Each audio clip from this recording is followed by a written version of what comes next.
a piece of equipment to have. We want to be as capable with this as possible, right? The closer or the further we can get from the threat, the better off we're going to be, because they likely suck at shootings. Therefore, we can overmatch them. All right, so getting into the prone, let's say we're just at a little low ready. Okay, I'm ready to do some ready ups, sweet. So I want to get down because I want to be a small signature and I want to be able to shoot super precisely. So we're going to get in the prone. So what I like to do is bring the stock underneath the armpit. So I can hold the rifle out here, but it's pretty damn heavy. So if I bring it in here, it's way shorter of a lever, right? So nice and light as a suppressor and all this crap can be. Next thing I'm going to do while looking at my target is reach down, plant my hand. So now I'm going to do what we call a sprawl, kind of like in wrestling. Also keep in mind, see how the muzzle's oriented downrange? I'm not doing one of these. I'm not doing one of these, right? Because we're going to have guys to our left and right. And towards the end of this, maybe you guys end up in our shoot maneuver course, you know? So you're getting in the prone and you need your muzzle oriented downrange because maybe your buddy is down there at the barrier or something, getting after it with some bad guy steel targets, and you don't want to point your muzzle at him. Very, very important. Back it up, armpit, muzzle oriented downrange, plant the hand, and simply sprawl the feet out. You guys can see how my muzzle went from here into the shoulder. Now I'm simply going to grasp the rifle with this hand and get settled in. So we'll show you the opposite. I'm gonna get back up. Armpit, plant, stand up, and I'm ready to rock and roll. One more time. Boom, sprawl out, get on my optic. Getting back up, and I'm ready to go. So you guys can see how the rifle kind of just does this, right? The rifle's not flailing all over the place. Now, strength is gonna be a component of this, right? This thing's pretty damn heavy on the end, but we still gotta control it. So if you choose to have all this stuff on the end of your rifle, you gotta be able to control it somehow. We're gonna talk through his actual position whenever he gets in the prone. Now, what's the key to every position? Stability. That, but points of contact is gonna get us that stability, right? So in the prone, we have tons of points of contact. Basically, our entire body's a point of contact. But right here, you'll notice he has a wide base. So his feet are spread out, his toes aren't up, they're flat on the ground. So yep, just like that. They're flat on the ground. There's something to be said with just a little bit lower signature, but also I find it to be just a little bit more relaxed.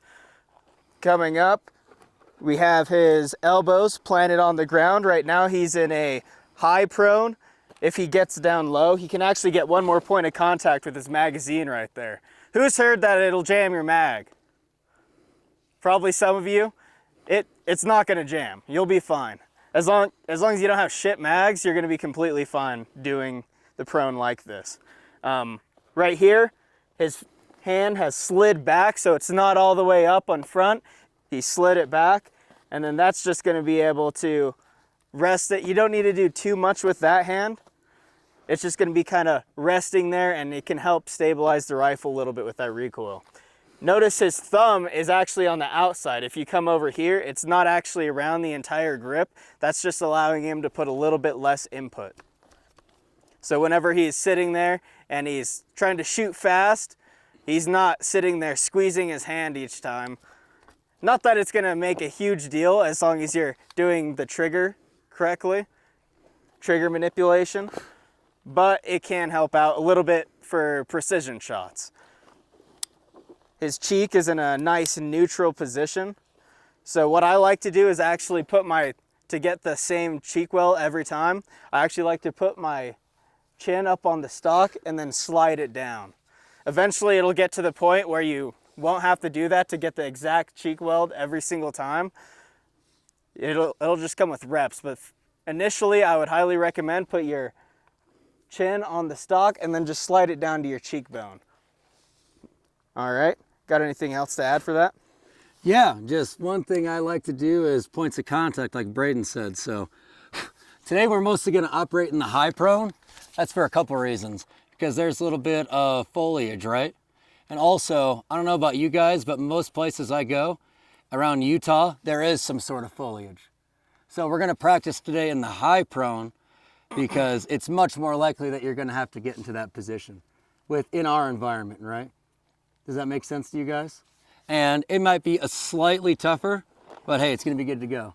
Now Cam's got the advantage on you guys because Cam can just, like I said, whip these bipod legs out and then go to work. But hey, that's just a specific rifle setup for a job, and maybe you guys like that later on. All right. Quick note. Go So ahead. with the mag in the ground, one thing with snow is if you're shooting with thick packed snow and you start shooting, it's gonna dig your rifle into the snow as you're shooting. That's one thing that we noticed this past winter is the snow was super thick. So as you're shooting, it's just bang, bang, bang, bang, sinking deeper. So eventually you just have to resort back to that high prone. So most of the time you're gonna be using the high prone anyways. However, if you can afford to do it, the magazine is super handy. Oh yeah, it's fantastic. Also, one other note for you guys with plate carriers and chest rigs, one thing that we like to do is actually hike the knee up, and that's gonna create some space to actually breathe. You know how whenever you're laying down, it's pressing all the way up here? That's gonna allow you to create some space right there so you can breathe and then relax a little bit more on the ground.